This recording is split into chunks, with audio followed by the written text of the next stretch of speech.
안녕하세요. 또 한 번 영상으로 만나 뵙게 돼서 반갑습니다.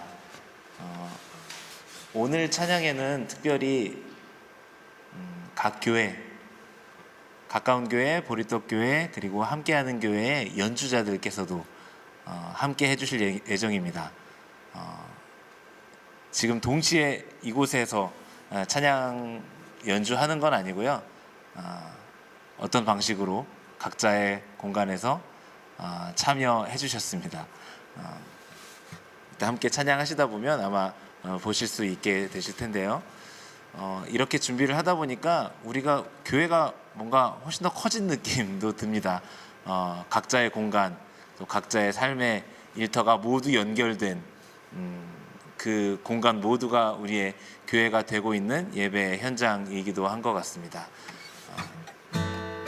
더 일상과 가까워진 우리의 예배. 물론 앞으로 우리가 다시 코로나 사태가 진정되고 나면 교회에 모여서 또 반가운 얼굴로 함께하면서 또 몸을 가까이 하면서 예배 해야겠지만, 지금 이렇게 드리는 예배 가운데서도 부족함 없이 채워주시는 하나님의 은혜를 우리가 함께 많이 느껴보았으면 좋겠습니다. 함께 노래하겠습니다. 내 마음을 가득 채운 주양한 찬양과 사랑, 어떻게 표현할 수 있나. 수많은 찬양들로 그만 표현할 길 없어 다시 고백합니다. 내 마음을 가득 채운 주양한 찬양과 사랑, 어떻게 표현할 수 있나. 수많은 찬양들로 그만 표현할 길 없어 다시 고백합니다. 주 사랑해요, 온맘 다하여 말로 다 할 수 없어. 주 사랑해요, 찬양 받아주소서. 내 마음을 가득 채운 주양한 찬양과 사랑, 어떻게 표현할 수 있나. 수많은 찬양들로 그만 표현할 길 없어 다시 고백합니다. 주 사랑해요,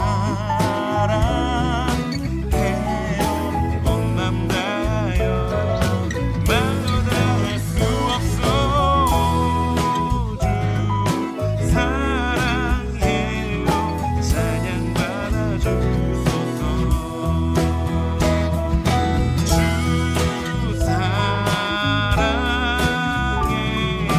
온맘 다하여 말로 다 할 수 없어.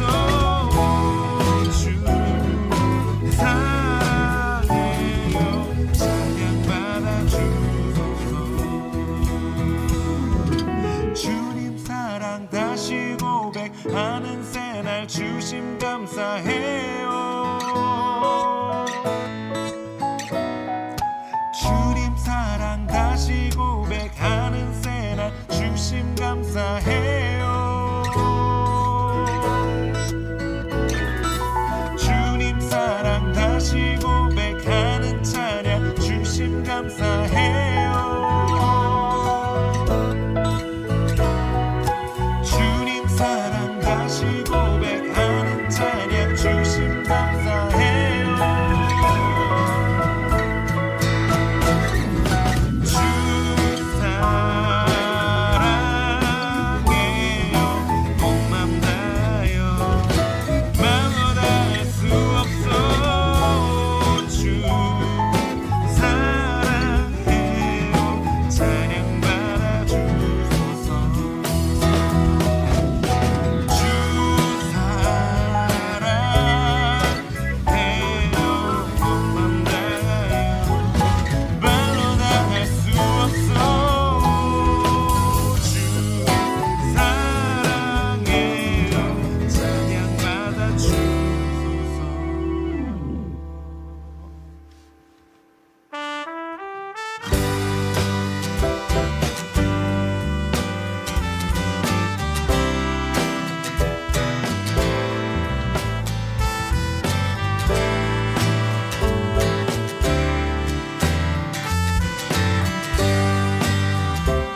주옵소서.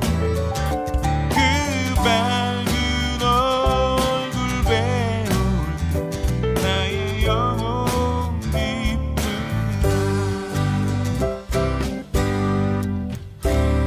내 영혼에 노래 있으리 주 찬양하리라. 주 귀를 기울이시사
안녕하세요. 가까운 교회 식구 여러분, 다들 잘 지내고 계신가요? 저희 부부가 원래 이번 달 광고 소식을 전하는 차례였는데 이렇게나마 또 온라인 예배를 통해서 또 인사드리게 되었네요. 저희 부부는 요즘에 재택근무를 하고 있어요. 그렇죠. 그래서 계속 집에 있다 보니 또 같이 보내는 시간도 많아지고 그래서 돈독해지는 것 같긴 한데 맞나요? 돈독해지고 있습니다. 그리고 또 이제 날씨도 많이 풀려서 바깥에 나가고 싶고 또 가까운 교회 주일 예배에 나가서 목사님 말씀도 듣고 또 성도 간의 교제도 하고 싶은데 지금 상황이 이래서 저희가 답답하게 느껴지는 부분도 있는 것 같습니다. 예전에는 당연하게 느꼈던 그런 부분들을 못한다는 거에 대해서 다시금 우리의 기본 일상이 굉장히 소중한 것이었구나 라고 느끼는 시간을 갖게 되는 것 같습니다. 네, 많은 분들 건강뿐만 아니라 요즘 또 그 경기가 이제 많이 안 좋아지다 보니까 경제적인 손실을 어떤 타격을 받는 분들이 많으신 것 같더라고요. 그래서 저희 주변 분들을 위해서도 우리 다 같이 한 마음으로 기도하는 시간 가졌으면 좋겠습니다. 저희가 기도하도록 하겠습니다. 하나님 아버지, 먼저 하나님께서 허락해 주시는 일상의 소중함을 당연하게 여기고 감사함 없이 살아갔던 시간들을 회개합니다. 그리고 이러한 혼란 속에 제 자신을 돌아보고 주변을 챙기기보다는 특정 집단을 향해 손가락질하고 미움과 비난하는 마음이 더 앞섰던 것을 용서해 주세요. 이러한 혼란 속에서도 가까운 교회가 한 마음으로 기도드릴 수 있도록 허락해 주심을 감사합니다. 이 시기를 통해 가까운 교회에 함께하는 공동체 그리고 한국 교회들이 더 투명해지고 더 건강한 모습으로 성장하기를 소망합니다. 요즘은 크리스찬이라고 말하는 것이 두려워질 만큼 교회에 대한 공격도 많아지고 있습니다.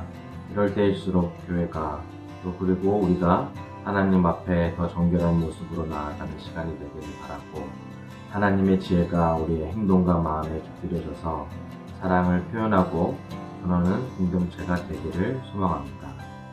특히 바이러스로 인해 건강을 잃고 경제적인 손실까지 피해를 보는 많은 분들을 위해서 기도합니다. 예기치 못한 질병으로 인해 갑자기 직장을 잃거나 건강을 잃으신 분들의 아픔을 위로해 주시고 속히 치유해 주시기를 바라며 우리가 그들을 멀리하고 회피하는 것이 아닌 이럴 때일수록 서로 응원하고 기도할 수 있도록 해주세요. 가까운 교회 식구 모두 이 시간을 잘 극복하고 무엇보다 우리의 믿음을 더 굳건하게 해주시기를 바랍니다. 하루빨리 건강한 모습으로 만나 다 함께 얼굴 보고 교제할 수 있는 시간이 오기를 간절히 바라며 예수님의 이름으로 기도드립니다. 아멘. 가까운 교회 가족 여러분 안녕하세요. 3월 셋째 주 온라인 예배에 접속하고 계시는 한 분 한 분 진심으로 환영합니다. 저는 지금 우리가 함께 예배하던 조스 테이블에 나와 있어요. 빈 자리들, 텅 빈 공간들 바라보니까 어서 빨리 이 상황이 마무리되고 함께 모여서 예배할 수 있으면 너무 좋겠다 이런 생각을 다시 한번 해보게 됩니다. 함께 공동체가 코로나19 확산 방지를 위해서 당분간 온라인 예배를 드리고 있죠. 흩어져서 또 각자의 처소에서 예배하는 그런 나름의 또 좋은 기회로 또 생각하고 이 시간을 지혜롭게 같이 잘 극복하고 지나가면 좋을 것 같습니다.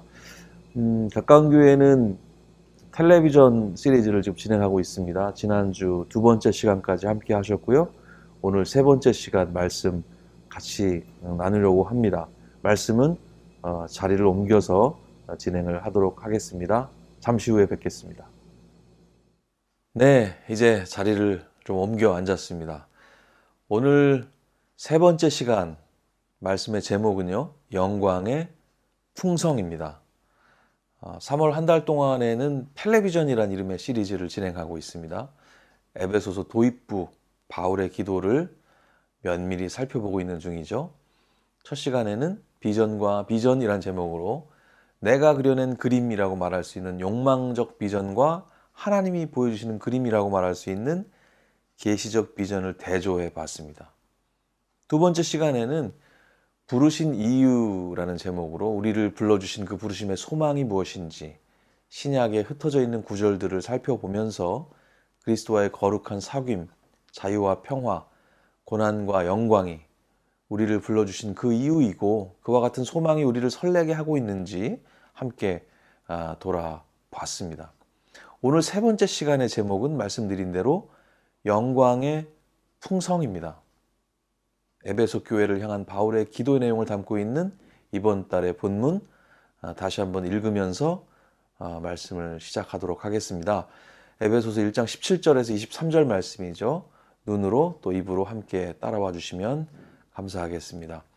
우리 주 예수 그리스도의 하나님 영광의 아버지께서 지혜와 계시의 영을 너희에게 주사 하나님을 알게 하시고 너희 마음의 눈을 밝히사 그의 부르심의 소망이 무엇이며 성도 안에서 그 기업의 영광의 풍성함이 무엇이며 그의 힘의 위력으로 역사하심을 따라 믿는 우리에게 베푸신 능력의 지극히 크심이 어떠한 것을 너희로 알게 하시기를 구하노라. 그의 능력이 그리스도 안에서 역사하사 죽은 자들 가운데서 다시 살리시고 하늘에서 자기의 오른편에 앉히사 모든 통치와 권세와 능력과 주권과 이 세상뿐 아니라 오는 세상에 일컫는 모든 이름 위에 뛰어나게 하시고 또 만물을 그의 발 아래 복종하게 하시고 그를 만물 위에 교회의 머리로 삼으셨느니라. 교회는 그의 몸이니 만물 안에서 만물을 충만하게 하시는 이의 충만함이니라. 오늘 집중해서 볼 말씀은 18절의 후반부 말씀입니다. 너희 마음의 눈을 밝히사 성도 안에서 그 기업의 영광의 풍성함이 무엇이며 바울이 에베소 교인들 위해서 드리는 기도 속에서 우리는 지혜와 계시의 영이 우리의 소유가 됐을 때 우리 마음의 눈이 밝아져서 부르심의 소망을 알게 될 뿐 아니라 이제 성도 안에서 기업의 영광의 풍성함이 무엇인지 알게 된다는 사실을 확인할 수 있습니다.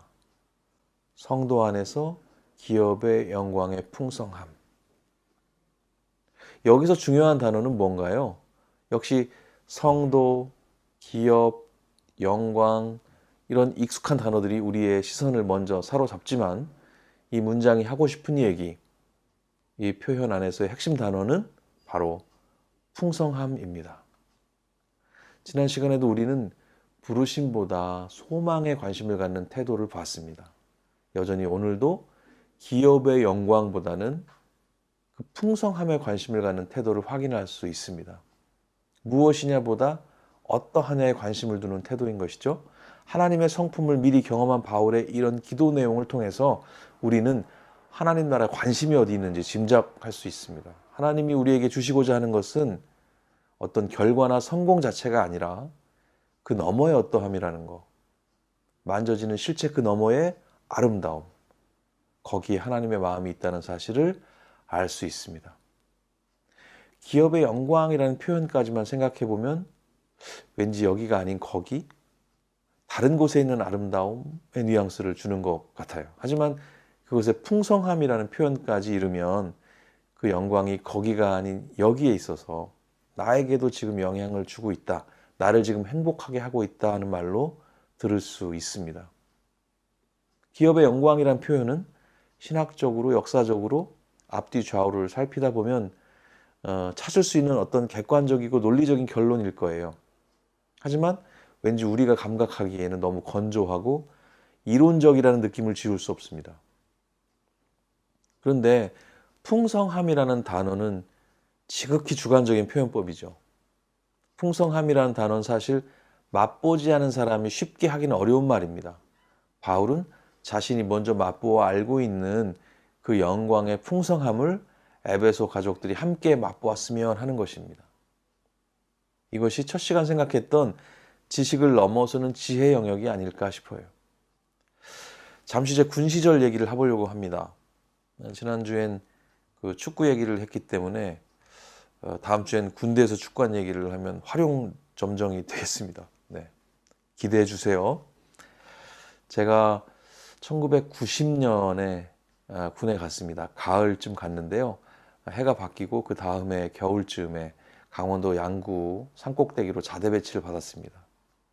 거기 도착하자마자 제가 받았던 질문이 있었습니다. 너 언제 제대냐? 였어요. 잘 모르겠습니다. 아까 그럴 땐 정답입니다. 저도 그렇게 정답을 목청껏 말했습니다. 근데 내일 모레 제대하는 병장이 제게 다가와서는 조곤조곤 이렇게 얘기했어요. 괜찮아. 너 다 알잖아. 괜찮아. 나한테만 얘기해봐. 그때가 언제냐? 계속 묻는 거예요. 저는 뭐 주변의 눈치를 살피다가 그 사람이 뭐 최고참이었기 때문에 머뭇거리면서 할 수 없이 조용하게 93년쯤 될 것 같습니다. 그랬어요. 그랬더니 그 제대를 앞둔 병장이 폭소를 터뜨리면서 어떻게 흉내낼 수는 없지만 와하하 와하하 여러분 상상하세요. 93년이란다 얘들아. 93년이 오긴 하냐. 와하하하. 그러고는 자리를 뜨더라고요. 자신의 제대의 기쁨을 그런 식으로 경축하는 느낌이 들었어요. 꼭 신참들을 데리고 그런 식으로 잔인하게 할 필요가 있나. 기분이 아주 고약했습니다. 하지만 어쩌겠어요. 쫄병인데요. 병장이 자리를 떠나자 아니나 다를까 바로 아래 고참이 제게 오더니 그러더군요. 이 XX가 빠져가지고 제대 날짜를 벌써 세고 있다고. 쫄병 주제에 주제 넘는 생각이라는 거죠. 끝날의 영광을 군대에서는 미리 생각하면 안 됩니다. 그거 주제 넘은 거거든요. 혼납니다. 세상의 질서라는 게 되게 다 그렇지 않습니까? 자기 능력, 자기 수준, 자기 주제에 맞게 상상하고 지금 주어진 과업이나 잘 해내기를 요청하는 것이 세상의 기대치가 아닌가 싶어요. 그러나 바울의 기도를 통해서 알 수 있는 것 한 가지는 하나님 나라는 그렇지 않다는 것입니다. 본문을 보면 바울은 하늘에 있는 기업의 영광에 대한 생각이나 기대를 주제 넘은 일이라고 절대 여기지 않는다는 사실을 알 수 있습니다. 바울은 오히려 에베소 교인들이 그것을 마음껏 풍성히 알도록 심지어 기도를 하고 있습니다. 하나님 나라에는 신참과 고참이 따로 없습니다. 먼저 온 자가 나중 되고 나중 온 자가 먼저 되는 나라가 하나님 나라예요. 기득권, 짬밥, 연차가 별 의미 없는, 강한 자, 약한 자의 구분이 별 의미 없는, 사자와 어린 양이 함께 뒹구는 그런 새로운 세상인 것이죠.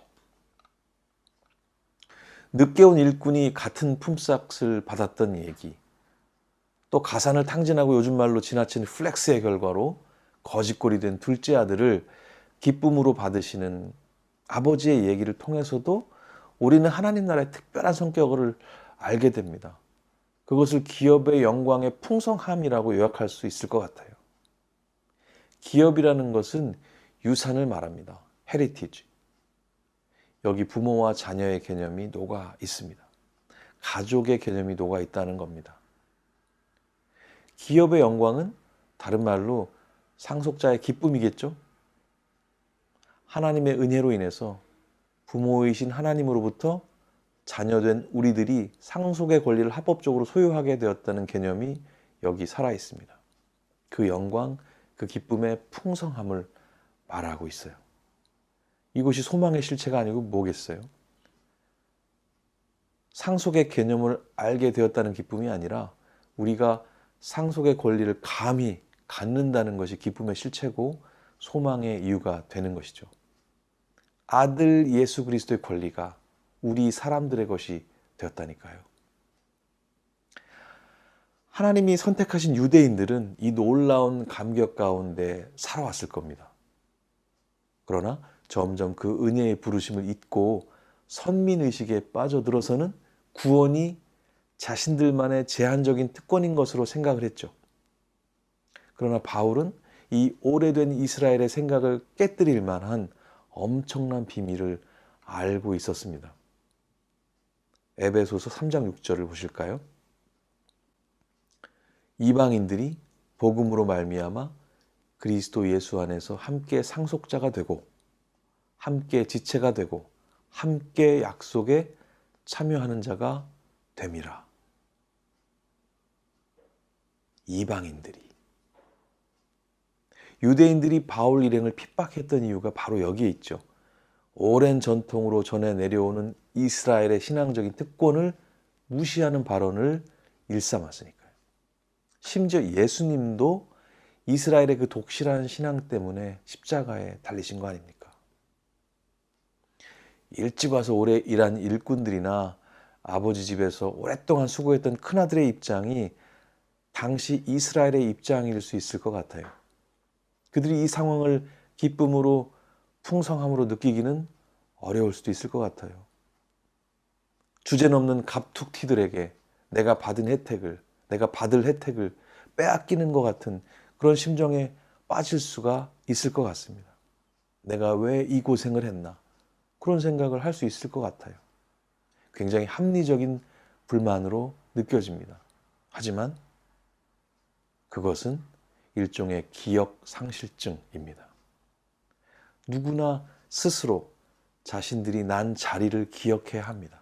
인간이라면 누구나 마찬가지예요. 심지어 새롭게 은혜를 입은 이방인들도 피해갈 수 없는 이야기입니다. 시편 40편 2절 말씀 보겠습니다. 나를 기가 막힐 웅덩이와 수렁에서 끌어올리시고 내 발을 반석 위에 두사 내 걸음을 견고하게 하셨도다. 누구나 이렇게 노래할 수 있는 사람들이어야 합니다. 이 고백에서 제외될 인생은 없으니까요. 하지만 자신의 처지를 그 곤경에서 받았던 은혜를 기억하지 못하면 하나님의 부르심 앞에 배임과 횡령을 저지르는 상황에 빠지게 됩니다. 풍성함을 나눠야 할 임무를 저버리고 기업의 영광을 가로채버리는 사람이 결국 되고 마는 것입니다. 여러분, 이방인들이 포함된다고 하는 사실이 기업의 영광의 풍성함의 실체입니다. 이것은 모든 이들의 기쁨이어야 해요. 왜냐하면 그것이 하나님의 기쁨이기 때문입니다. 하나님의 기쁨이 내 기쁨이 되는 것은 성령이 하시는 일이에요.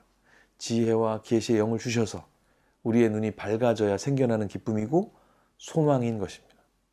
그래서 바울이 그렇게 기도하고 있는 거죠. 그런데 여러분, 사실은 창세기의 아브라함의 언약 속에 이 복음의 풍성함이 이미 있었습니다. 창세기 12장 3절 4절 말씀 함께 보겠습니다. 땅의 모든 족속이 너로 말미암아 복을 얻을 것이라 하신지라 이에 아브라함이 여호와의 말씀을 따라갔고 땅의 모든 족속에게 복을 전하는 이스라엘의 바람직한 모습은 예수 그리스도 안에서 이루어졌습니다. 이 모든 족속 가운데 우리가 포함이 되죠.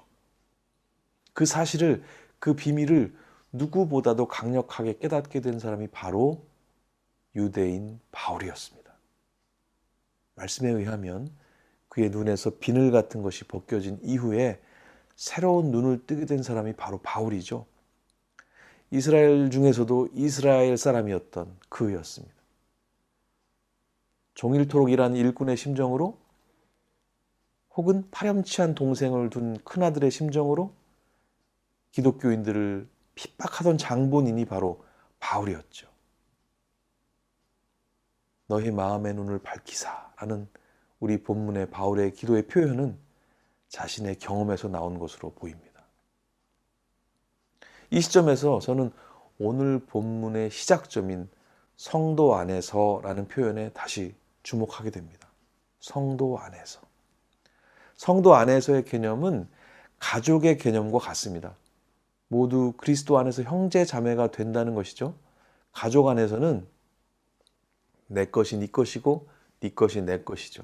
나와 너를 가족으로 생각하게 되면 그 개념 안에서는 나의 목, 너의 몫이 중요하지 않게 됩니다. 욕심이 거할 것이 도무지 없어요. 성도 안에서는 그렇다는 말입니다. 이 말씀을 준비하면서 떠오른 노래가 한 곡 있어요. 보니까 제가 찬양 선곡을 할 때 자주 선택했던 곡은 아닌 것 같아요. 노래가 그렇게 매력적이라거나 감동적인 선율을 가지거나 뭐 그렇지는 않은 것 같은데요.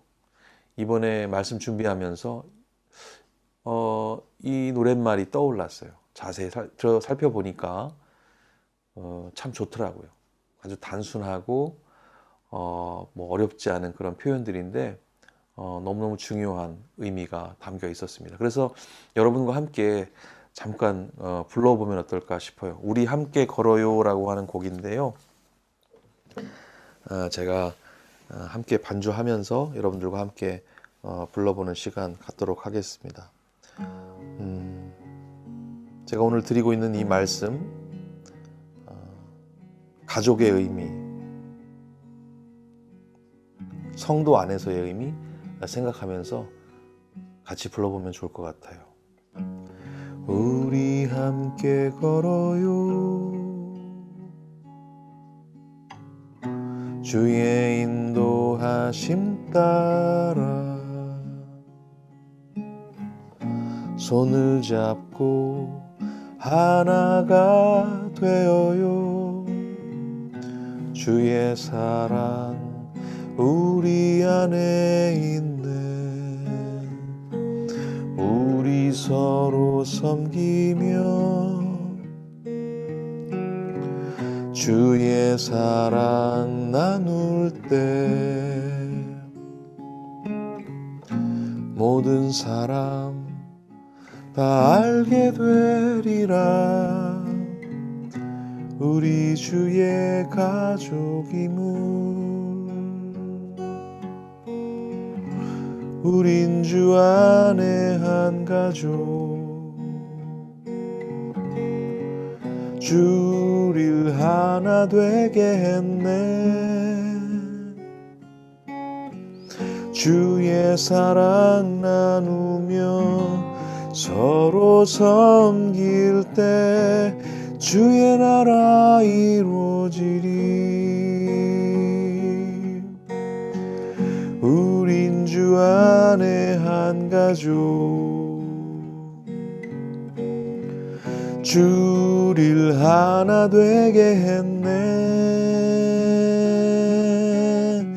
주의 사랑 나누며 서로 섬길 때 주의 나라 이루어지리. 주의 나라 이루어지리.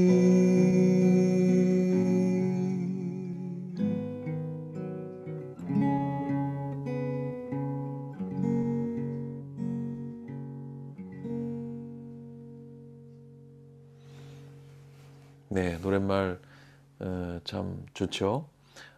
가족의 의미, 또 성도 안에서의 의미를 잘 이해할 수 있도록 도와주는 그런 노래였던 것 같습니다. 가족이 된다는 것은 니꺼 내꺼로 다툴 이유 없이 그것이 우리의 것, 그저 풍요로움을 함께 즐기는 우리의 상황이 된다는 것이죠. 성도 안에서라는 개념, 그 가족의 개념을 가지면 그렇다는 겁니다. 하지만 세상 안에서의 시각으로 보면 그럴 수가 없습니다. 그래서 우리는 새로운 눈을 떠야 합니다. 하나님이 주시는 비전을 바라봐야 합니다. 그래서 성도 안에서 기업의 영광의 풍성함을 바라보고 함께 즐거워할 수 있어야 합니다. 세상 안에서 성도 안으로 만만치 않았던 그 길을 겸손하게 묵묵히 걸어 들어갔던 한 사람의 이야기가 있어서 여러분께 소개해 드리려고 해요. 개신교 선교 초기였던 1908년 이야기입니다. 김제 금산교회에서 장로 한 명을 피택하게 됐습니다. 장로를 선출하게 됐다는 얘기입니다. 장로 투표에는 조덕삼이란 양반과 그의 마부였던 머슴 이자익이라는 인물이 경쟁을 하게 됐습니다. 주인과 머슴이 함께 장로 투표에 경쟁을 하게 되었다는 것은 뭐 그 당시 분위기로는 상상하기 어려운 일이었다고 합니다. 투표 결과 머슴 이자익이 장로로 선출이 됐습니다. 그것보다 더 놀라운 사실은 그의 주인 조덕삼이 그 결과를 수용했다는 거예요. 조독삼은 수군거리던 교인들 앞에 나가서 이것이 하나님의 뜻임을 이야기했다고 해요. 그리고 자신은 이자익 장로님을 모시고 하나님 섬기는 일에 열심을 내겠다 이렇게 다짐했다고 전해옵니다. 당시 교회 목사가 없던 때라서 주일마다 장로 이자익이 강대상에서 설교를 했고 주인 조덕삼은 마루에 꿇어 앉아 설교를 들었다고 해요. 그리고 집에 돌아와서는 반대로 조덕삼은 주인의 자리에 앉고 이자익은 머슴의 역할을 성실하게 감당했다고 합니다. 조덕삼은 머슴 이자익 장로를 나중에 평양신학교에서 공부하도록 도왔고요. 1954년 이자익은 대전신학교를 설립하고 초대 교장이 되었다고 합니다. 사실일까요? 요즘 찌라시류의 가짜 뉴스들이 워낙 많아서 이 얘기도 그런 것 아닐까 제가 팩트 체크를 좀 해봤는데요. 진짜더라고요. 대전신학대학교 연역을 찾아보니까 그 이름이 첫 줄에 정말 있더라고요. 함께 확인하실 수 있습니다. 검색을 더 해보니까 그분들 얼굴도 찾아볼 수 있었습니다. 왼쪽이 이자익, 오른쪽이 조덕삼입니다. 머슴 출신의 이자익 목사님도 훌륭한 분이셨지만 저는 조덕삼이란 인물이 매우 중요하게 보입니다. 이미 세상 안에서 누가 뭘 하지 않을 기득권을 가지고 있었던 그 사람이었지만 하나님 나라의 가치로 성도 안에서 살아가는 그 기업의 영광의 풍성함을 함께 누릴 줄 알았던 말씀이 살아있다는 것을 삶으로 살아낸 위대한 증인으로 보이기 때문입니다. 주변의 목소리들, 세상의 중력이 만만치 않았을 테지만 굴하지 않고 그는 성도 안에서 그의 걸음을 걸어갔습니다. 성경을 펼치면 늘 우리 삶을 도전하는 좁은 길 아니었겠습니까? 그 길을 그렇게 걸어간 멋진 선배가 가까이 있었습니다.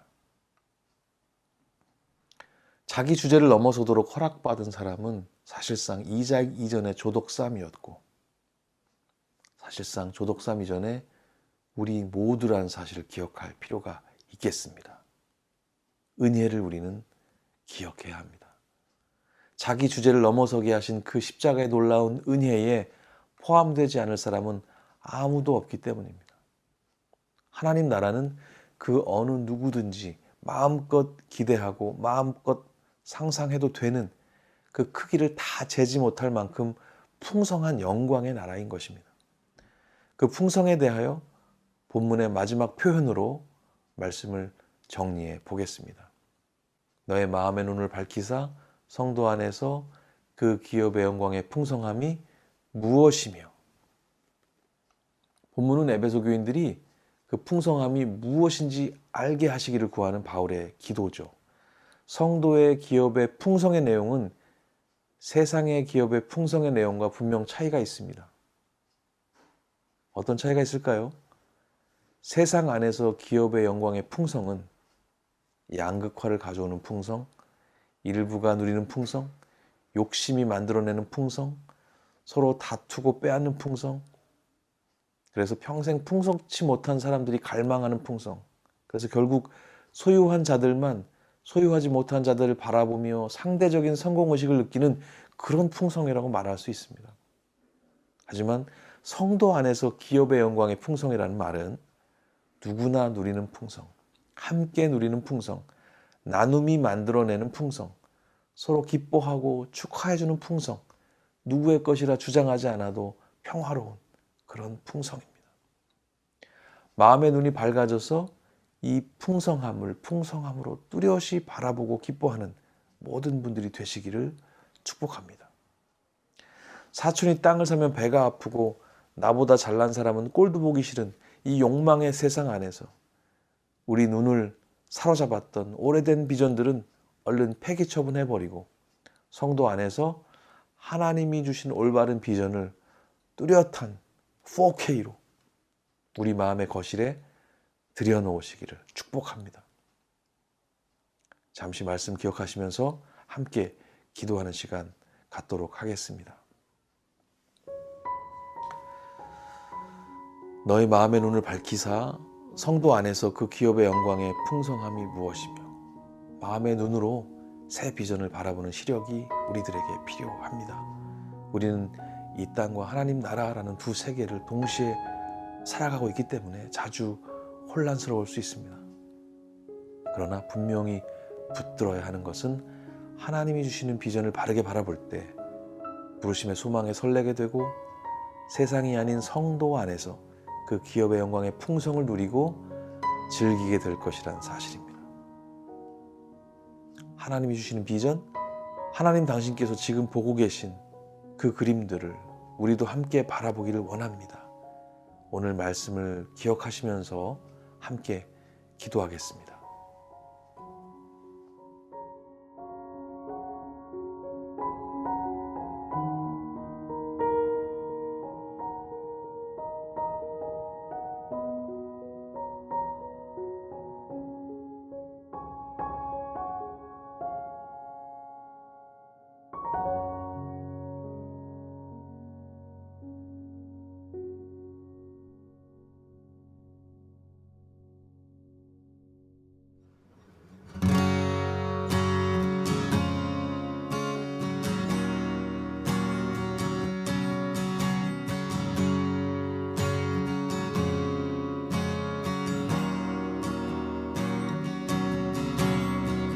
아버지의 눈물 흘러가는 곳 그 길 따라 그만 따라온 한 사람 약한 자의 친구 되신 우리 주 예수님 닮아가는 한 사람 여기 나의 친구여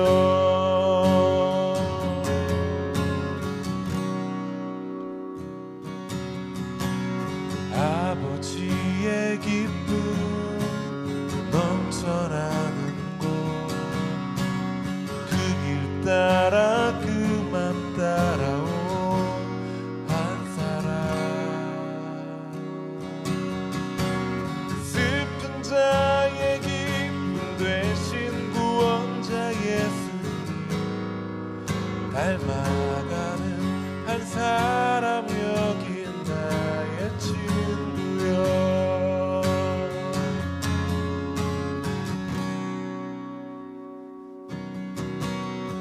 아버지의 마음 기다리는 곳 그 길 따라 그만 따라온 한 사람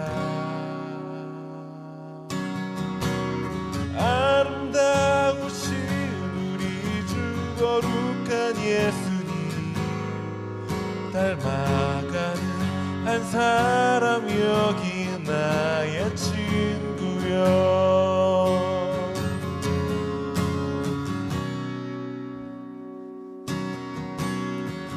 아버지의 나라 시작되는 곳 그 길 따라 그만 따라온 한 사람 하나님과 이 모두 사랑한 예수님 닮아가는 한 사람 여기 나의 친구여